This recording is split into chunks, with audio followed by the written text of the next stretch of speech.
ناظرین آداب، پیش ہیں خبریں۔ پارلیمنٹ کا مانسون اجلاس شروع، وزیر اعظم نے جتائی ثمر آور اجلاس کی امید۔ صدر جمہوریہ کے انتخاب کے لیے آج ہوا ووٹنگ کا عمل۔ حکومت کسانوں کی بہبود کے لیے پرعزم۔ لیفٹیننٹ گورنر کا زرعی کنونشن میں اظہار خیال، اور ملک میں کئی مصنوعات اور خدمات پر جی ایس ٹی کی نئی شرح آج سے لاگو۔ خبریں تفصیل کے ساتھ۔ پارلیمنٹ کا مانسون اجلاس آج شروع ہوا۔ اجلاس کے پہلے دن آج لوک سبھا کے اسپیکر نے کارروائی کے آغاز میں سابق ممبران پارلیمنٹ کو خراج پیش کیا اور فوت شدہ ممبران کے حق میں تعزیتی پیغام پڑھ کر سنایا۔ اس موقع پر ایوان میں 2 منٹ کی خاموشی اختیار کی۔ اس سے قبل لوک سبھا کے 3 نو منتخبہ ممبران نے حلف لیا۔ اس کے بعد ملک کے 16ویں صدر جمہوریہ کے انتخاب کے لیے ووٹنگ کا عمل شروع ہوا، جس کی وجہ سے لوک سبھا کی کارروائی پہلے دوپہر 2 بجے تک ملتوی کی گئی۔ ادھر راجیہ سبھا میں کارروائی کے پہلے دن قیمتوں میں اضافے اور جی ایس ٹی بڑھائے جانے کے معاملے پر اپوزیشن کے ممبران نے شدید احتجاج کیا، جس کے نتیجے میں ایوان کی کارروائی پورے دن کے لیے ملتوی کی گئی۔ تاہم راجیہ سبھا کی کارروائی شروع ہونے کے فوراً بعد چیئرمین ایم وینکیا نائیڈو نے ایوان بالا کے لیے منتخب ہوئے 28 نئے ممبران کو حلف دلایا۔ چیئرمین نے اعلان کیا کہ مرکزی وزیر پیوش گوئل کو ایوان کا لیڈر مقرر کیا گیا ہے۔ وزیر اعظم نریندر مودی نے یہ امید ظاہر کی ہے کہ پارلیمنٹ کا مانسون اجلاس ثمر آور اور مفید ثابت ہوگا۔ اجلاس سے قبل اپنے بیان میں نریندر مودی نے کہا کہ پارلیمنٹ کھلے ذہن کے ساتھ بحث و مباحثہ کرنے کا ایک فورم ہے۔ وزیر اعظم نے سبھی ارکان پارلیمنٹ پر زور دیا کہ وہ پوری گہرائی کے ساتھ غور و خوض کر کے بحث میں حصہ لیں۔ وزیر اعظم نے کہا کہ یہ اجلاس اس لیے بھی اہمیت کا حامل ہے کہ صدر جمہوریہ اور نائب صدر کے عہدے کے لیے چناؤ ہو رہا ہے۔ وزیر اعظم نے کہا کہ نئے صدر جمہوریہ اور نائب صدر ملک کی رہنمائی کرنا شروع کریں گے۔ آج 16ویں صدر جمہوریہ کے انتخاب کے لیے نئی دلی میں جن سرکردہ لوگوں نے سب سے پہلے ووٹ ڈالا، ان میں وزیر اعظم نریندر مودی اور مرکزی وزیر انوراگ ٹھاکر، پیوش گوئل اور ڈاکٹر منسکھ مانڈویہ شامل ہیں۔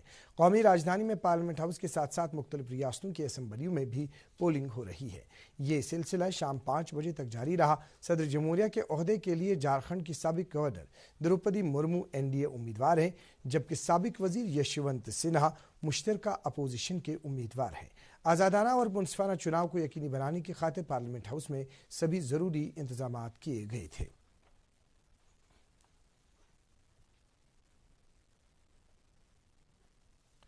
نائب صدر جمہوریہ کے عہدے کے لیے این ڈی اے کے امیدوار جگدیپ دھنکھڑ نے آج اپنے کاغذات نامزدگی داخل کیے۔ اس سلسلے میں نامزدگیاں داخل کرنے کی آخری تاریخ کل یعنی 19 جولائی ہے۔ چناؤ اگلے مہینے کی 6 تاریخ کو ہوگا۔ اس عہدے کے لیے اپوزیشن کی امیدوار مارگریٹ الوا کل اپنے کاغذات نامزدگی داخل کریں گی۔ یہ بات قابل ذکر ہے کہ نائب صدر کے انتخاب کے لیے پارلیمنٹ کے دونوں ایوانوں کے ارکان انتخابی عمل میں حصہ لیتے ہیں۔ موجودہ نائب صدر ایم وینکیا نائیڈو کے عہدے کی مدت اگست کی 10 تاریخ کو ختم ہو رہی ہے۔ بہت سی چیزوں پر اشیاء اور خدمات سے متعلق ٹیکس کی نئی شرحیں آج سے لاگو ہو رہی ہیں۔ کچھ اشیاء پر آج سے زیادہ جی ایس ٹی لگے گا، جبکہ کچھ پر یہ کم ہو جائے گا۔ بہت سی چیزوں پر جی ایس ٹی چھوٹ کو واپس لے لیا گیا ہے۔ بینک اب چیک کرنے پر 18% وصول کریں گے۔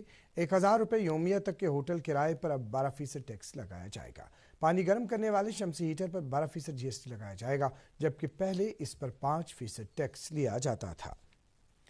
لیفٹیننٹ گورنر منوج سنہا نے کہا کہ جموں کشمیر میں امن قائم کرنا انتظامیہ کی پہلی ترجیح ہے اور قیام امن کے بغیر ترقی کے عمل کو آگے بڑھانا ناممکن ہے۔ ایس کے آئی سی سری نگر میں محکمہ زراعت کے زیر اہتمام منعقدہ ایک کنونشن سے خطاب کرتے ہوئے ایل جی نے کہا کہ کسانوں کی فلاح و بہبود یقینی بنانے اور ان کی آمدن میں اضافہ کرنے کے لیے ٹھوس اقدامات کیے جا رہے ہیں اور اس ضمن میں کئی پروگرام عملائے جا رہے ہیں۔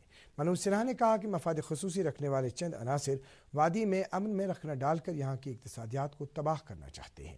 انہوں نے کہا کہ ایک ایسے عناصر کے منصوبوں کو کامیاب نہیں ہونے دیا جائے گا۔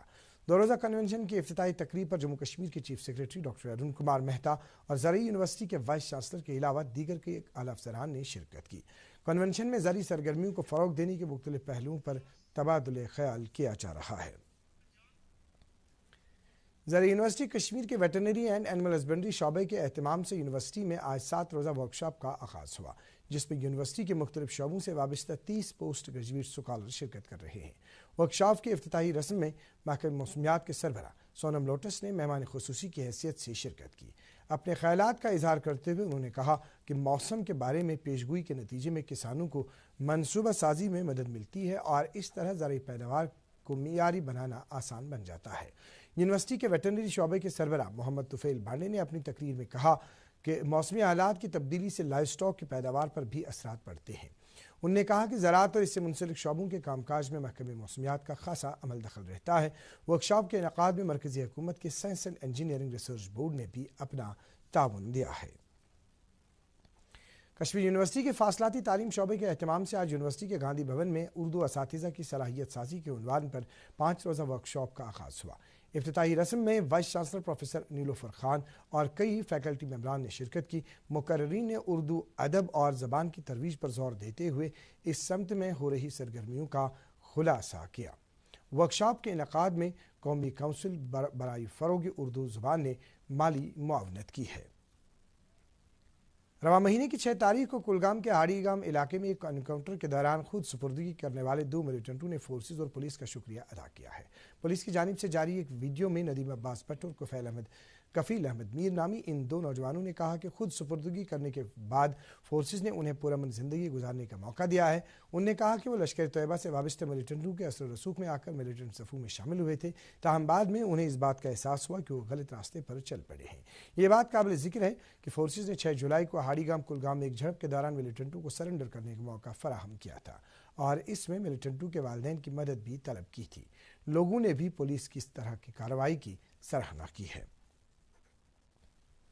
خلیفہ سوم حضرت عثمان غنی رضی اللہ تعالیٰ عنہ کے مشن پر میں ایکٹیو ہوا تھا اور آج رات میں ہڑی گام کے میں محاصرے میں آ گیا، جس کے بعد میں نے سیکورٹی فورس اور پولیس پر فائرنگ کی، لیکن سیکورٹی فورس اور پولیس نے بہت ہی صبر سے کام لیا اور مجھے سرنڈر کرنے کے لیے کہا۔ گھر والوں نے بھی مجھے اپیل کی کہ سرنڈر کرو۔ سیکورٹی فورسز، پولیس اور گھر والوں کے کہنے پر میں نے سرنڈر کیا۔ یہ بہت ہی غلط راستہ ہے۔ میں بہت زیادہ شکر گزار ہوں سیکورٹی فورسز اور پولیس کا، جنہوں نے مجھے نئی زندگی گزارنے کا موقع دیا۔ ملٹن ارواز کے اور اس کی موٹیویشن میں آیا تھا۔ میں نے کچھ دن پہلے ملٹن کی جوائننگ کی۔ میں نے وہاں پولیس اور سیکورٹی فورس پر فائرنگ کی۔ پولیس اور سیکورٹی فورس کے کہنے پر میں نے سرنڈر کیا۔ خلیفہ سوم حضرت عثمان غنی رضی اللہ تعالیٰ عنہ کے عرس مبارک کے سلسلے میں آج وادی کی کئی خانقاہوں، زیارتگاہوں اور مساجد میں دینی تقریبات منعقد ہوئی، جن میں عقیدت مندوں کی ایک بڑی تعداد نے حصہ لیا۔ سب سے بڑی تقریب آثار شریف درگاہ حضرت بل میں منعقد ہوئی۔ وادی کے اطراف اکناف سے آئی فرزندان توحید نے آثار شریف پر حاضری دی اور درود و اذکار کی مجالس میں حصہ لیا۔ یہاں ہر نماز کے بعد موئی مبارک حضور صلی اللہ علیہ وسلم کی نشاندہی کی گئی، جس کی زیارت سے زائرین فیضیاب ہوئے۔ اس موقع پر عالمی انسانیت کی خوشحالی اور مسلمانوں کی ترقی کے لیے خصوصی دعائیں کی گئیں۔ مقررین نے اصحاب رسول صلی اللہ علیہ وسلم کی سیرت پاک پر روشنی ڈالی۔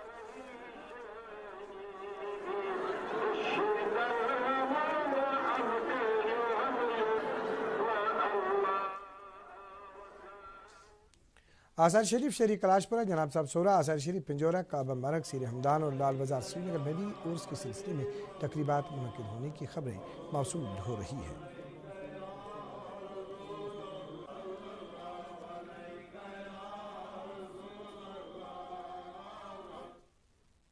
بلند پائے والی حضرت خواجہ حبیب اللہ نوشہری رحمۃ اللہ علیہ کے سالانہ عرس کی تقریبات 19 اور 20 جولائی کو منعقد ہو رہی ہے۔ اس سلسلے میں ان کے آستان عالیہ واقع نوشہرہ سری نگر میں ختمات المعظمات اور درود و اذکار کی مجالس آراستہ ہوں گی، جن میں عقیدت مندوں کی ایک بڑی تعداد کی شرکت متوقع ہے۔ عرس کے سلسلے میں انتظامات مکمل کیے گئے ہیں۔ رواں برس کی شری امرناتھ جی یاترا پہلگام اور بالتل کے راستوں سے آسان طریقوں پر جاری ہے۔ آج دونوں راستوں سے مجموعی طور 15,000 سے زائد یاتریوں نے گفا پہنچ کر درشن کیے۔ اب تک کل ملا کر 2,06,932 یاتریوں نے گفا میں درشن کیے۔ اس دوران آج 5,649 یاتریوں نے جموں کے بھگوتی نگر بیس کیمپ سے گفا کی طرف یاترا شروع کی۔ سری نگر میونسپل کارپوریشن کے کمشنر اطہر عامر خان، جو کہ سمارٹ سٹی پروجیکٹ کے سی او بھی ہیں، نے آج شہر کے مختلف علاقوں کا دورہ کر کے سمارٹ سٹی کے تحت جاری کئی کاموں کی پیش رفت کا جائزہ لیا۔ انہوں نے نشاط کے دورے کے دوران فور شور روڈ کے ریور فرنٹ ڈیولپمنٹ پروجیکٹ کے کام کا بھی جائزہ لیا۔ اطہر عامر خان نے تمام پروجیکٹوں کو وقت مقررہ کے اندر مکمل کرنے اور لوگوں کو بلدیاتی سہولیات کی فراہمی یقینی بنانے کی افسران کو ہدایت دی۔ یوم آزادی کی تقریبات کے احسن انعقاد کو یقینی بنانے کے لیے انتظامات کو حکومتی سطح پر حتمی شکل دی جا رہی ہے۔ وسطی کشمیر کے ڈی آئی جی سوجیت کمار اور کشمیر صوبے کے ایڈیشنل کمشنر قاضی سرور نے آج بخشی اسٹیڈیم سری نگر کا دورہ کر کے وہاں یوم آزادی کے سلسلے میں تیاریوں کا جائزہ لیا۔ انہوں نے متعلقہ افسران کو اس سلسلے میں قریبی تال میل قائم کر کے تمام انتظامات بروقت مکمل کرنے کی ہدایت دی۔ ڈی آئی جی نے کہا کہ اسٹیڈیم کے اندر اور گرد و نواح میں سی سی ٹی وی کیمرے نصب کیے جائیں گے۔ اس دوران وادی کے باقی تمام اضلاع میں یوم آزادی کی تقریبات کے لیے انتظامات کیے جا رہے ہیں۔ کئی اضلاع کے ڈپٹی کمشنرز نے مختلف افسران کی میٹنگز میں اس سلسلے میں کی جا رہی تیاریوں کا جائزہ لیا۔ نیشنل کانفرنس کے معاون جنرل سیکرٹری ڈاکٹر شیخ مصطفیٰ کمال نے کہا ہے کہ مرکزی حکومت جموں کشمیر کے تعلق سے عالمی برادری کو گمراہ کر رہی ہے۔ سری نگر میں پارٹی کارکنوں اور عہدیداروں سے خطاب کرتے ہوئے انہوں نے کہا کہ جموں کشمیر میں تعمیر و ترقی کے بارے میں بھی بے بنیاد دعوے کیے جا رہے ہیں۔ انہوں نے الزام عائد کیا کہ جموں کشمیر کی غیر یقینی صورتحال کے نتیجے میں یہاں کے لوگ خصوصاً نوجوان طبقہ تذبذب کا شکار ہوا ہے۔ ملک میں اب تک کووڈ سے بچاؤ کے 200 کروڑ 4 لاکھ سے زائد ٹیکے لگائے جا چکے ہیں۔ اسی عرصے میں کووڈ کے 16,930 نئے معاملات بھی سامنے آئے۔ ملک میں سر دست 1,44,000 سے زائد کووڈ مریض زیر علاج ہے۔ صحت یاب ہونے کی شرح 98.47% ہے۔ ادھر ملک میں اب تک مجموعی طور پر 86 کروڑ 96 لاکھ سے زائد کووڈ ٹیسٹ کیے گئے ہیں۔ ناظم صحت کشمیر نے لوگوں سے اپیل کی ہے کہ وہ کووڈ کے بڑھتے معاملات کے پیش نظر احتیاطی تدابیر اپنائیں۔ انہوں نے کہا کہ لوگوں کو بھیڑ بھاڑ والی جگہوں پر ماسک کا استعمال کرنا چاہیے۔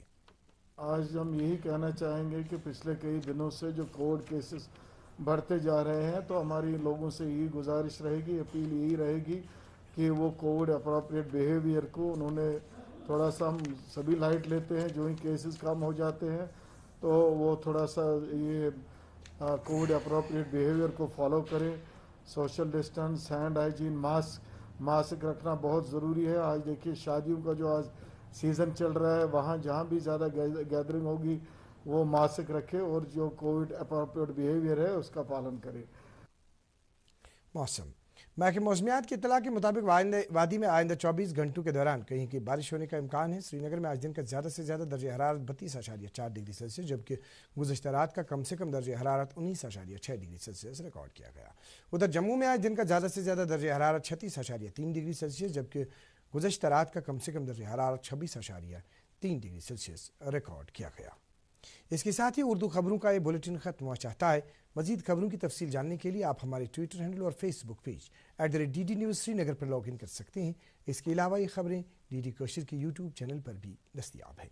اس وقت ہم آپ سے اجازت چاہیں گے۔ اللہ حافظ۔